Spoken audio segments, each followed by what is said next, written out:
Bismillah ar-Rahman ar-Rahim wa sallallahu ala Sayyidina Muhammad wa ala ahl bayt at-tayyibin at-tahirin Allahumma salli ala Muhammad wa ali Muhammad.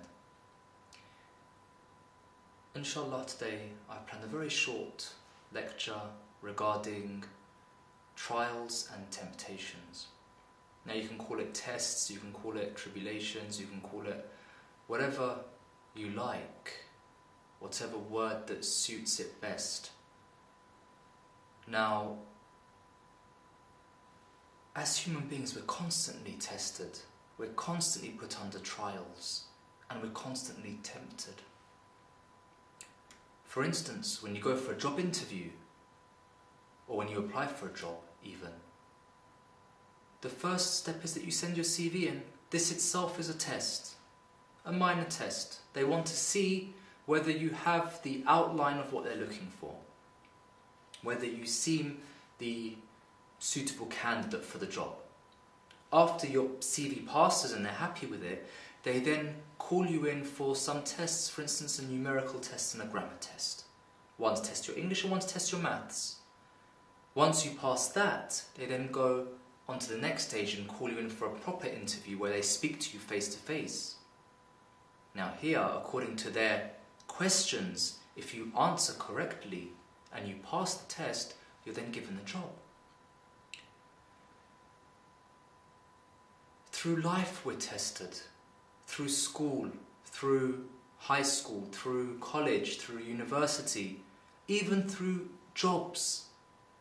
For instance, you don't just become a surgeon and that's it. Once you leave university and you've studied, for instance, medicine, you don't then just go into the hospital and start cutting people up and, swapping their lungs around with their heart and so on and so forth.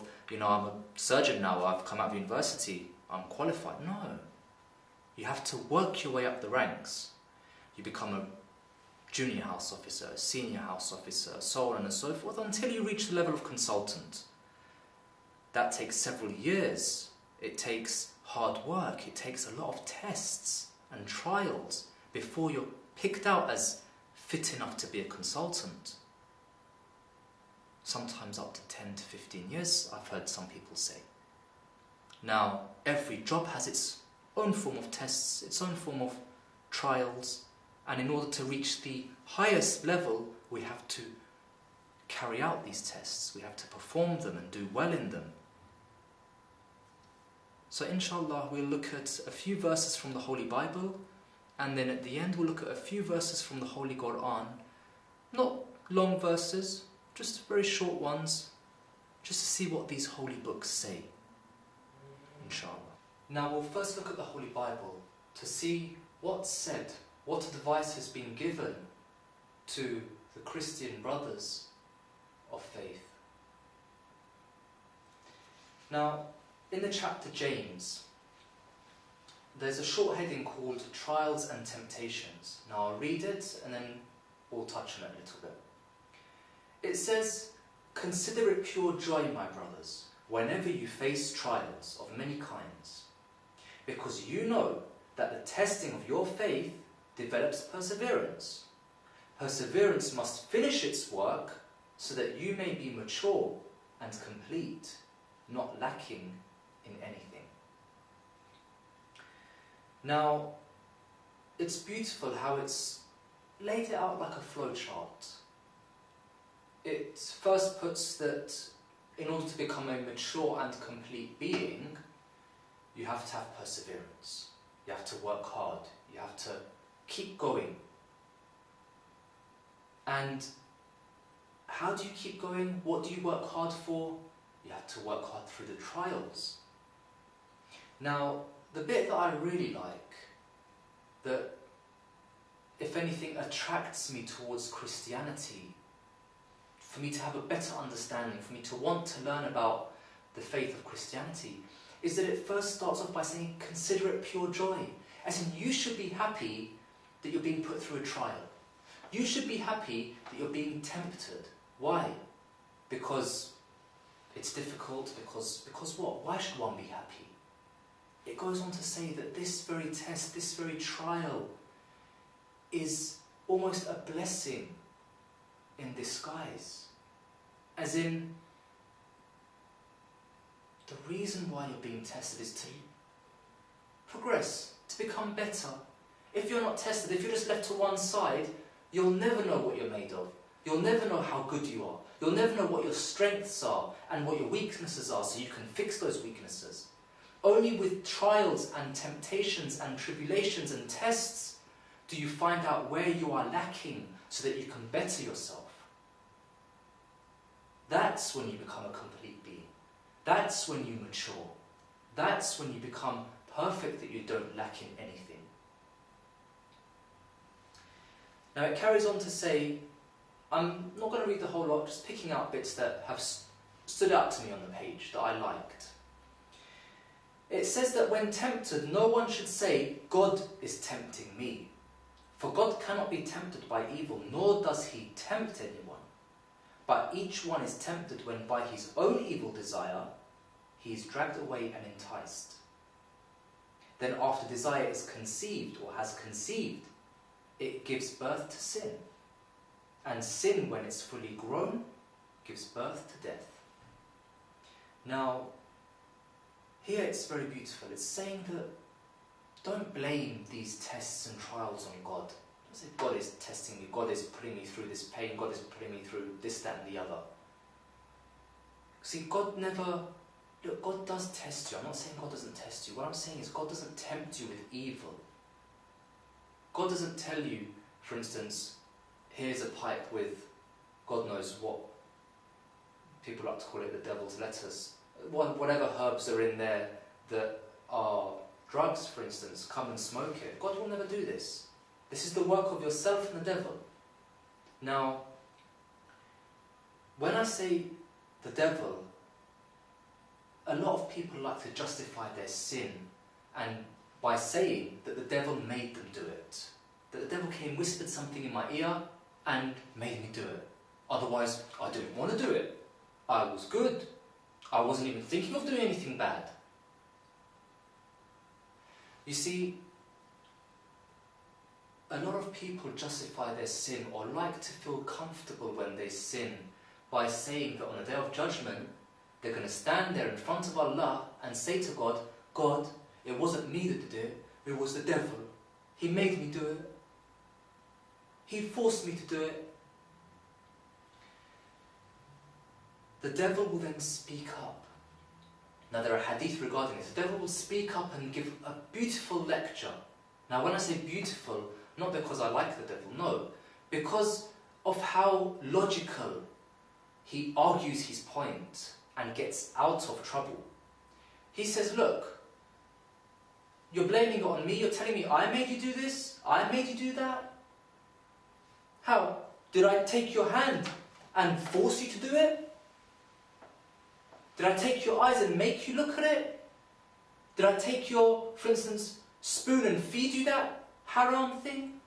No. All I said was, look at that sandwich, it looks so nice. Just put some pork in it. Look at, for instance, that drink. Oh, it's alcohol. Everyone's going out to the pub tonight. Let's go and have a drink as well. Nothing's going to happen. All I did was whispered to you. You went and did it. You had control over your body. Now the devil comes and gives a beautiful long lecture and he says that the same way Allah sent 124,000 prophets and all their disciples and imams and so on, why didn't you listen to them? They also told you to do good things. They also gave you, for instance, messages and showed you the way. Why did you choose my way? I'm one person. There's 124,000 prophets. Why did you pick me? So you did it. You wanted to do bad. It was your own desire that made you do bad. And he ties up our hands like that. In front of God, red-handed. That's it. People then turn to Allah. Allah, is he telling the truth? You know him. You're the one who banished him. You pick who's telling the truth. I'm telling the truth, not him. And Allah says, no. He's telling the truth. You chose to do it. You wanted to do it. Otherwise, when did the devil make you do something? Now, that's just so that we don't feel that we can justify our sins. A lot of people like to think that they can get away with it. You can't get away with it. The devil will make sure that you don't get away with it, trust me. Now, to touch on the verses of the Quran, Allah says in Surah number 3, verse number 142, أعوذ بالله من الشيطان الرجيم أم حسبتم أن تدخلوا الجنة ولما يعلم الله الذين جاهدوا منكم ويعلم الصابرين. Allah is saying here that do you think that we're going to let you go into heaven? We open the gates, everyone just come. No. Do you think we're going to let you enter heaven before Allah knows those of you who fought and those of you who were patient? Now, fought what? A lot of people who like to misuse the Quran will come and say, Allah is talking about fighting the kuffar, fighting the disbelievers, fighting the Jews and the Christians and the... Pack it up and go home, please. Because that's not what Allah is talking about here. Not everywhere where Allah brings the word jihad that He's talking about fighting people. Maybe once or twice, and that's for defense.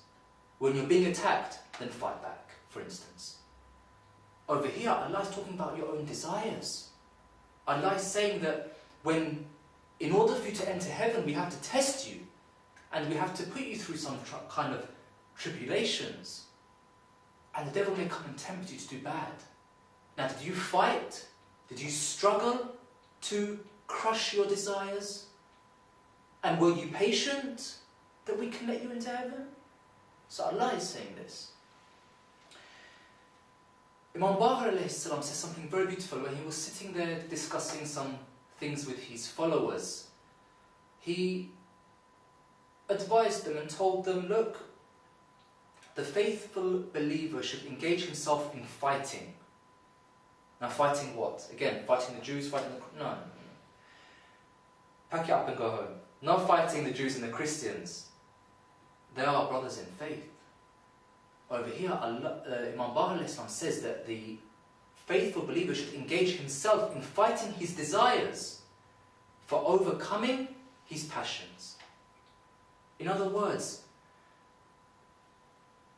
struggle with yourself.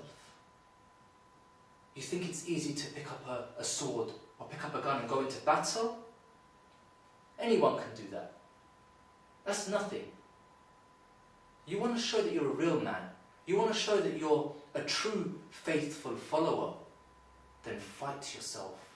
Fight your desires. And overcome your passions. He then after this quoted a verse from the Holy Quran. This is from chapter number 7, verse 201. He quoted it for the people. He said that surely those who guard against evil, when a visitation from the shaitan afflicts them, they become intelligent, they see. Now, here there's also, this is one translation. There are many other translations which I think probably suit it better, so I'll also mention them. They use, in other translations, they use the word, when the shaitan, for instance, comes to visit you, if you remember Allah, or those who remember Allah, when the shaitan visits them, they are able to see clearly. In other words, they become intelligent, they become wise. Why? Because on one hand, you've got the devil telling you to do something bad, but as soon as you remember Allah, and you guard against evil, then you're able to see the right path. You're able to pick between right and wrong. So, here we see that we are tested on a daily basis, on even more than a daily basis. Every second we are being tested. So that Allah can sift those who are bad from those who are good. Allah can reward those who have done good. And same with the Christians, same with the Jews, same with everyone. They also believe the same. That you're tested in life in order that Allah may know who is truthful and who isn't. Who wanted to play games and who was serious.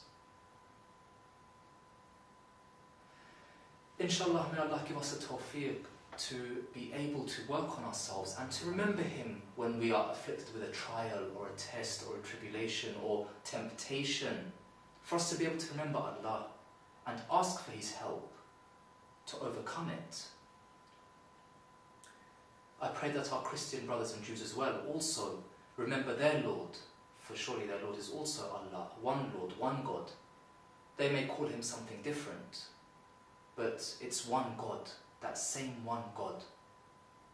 Inshallah, may all of us remember the one true God when faced with these trials and tribulations, that we ourselves may become complete and help others to also become complete.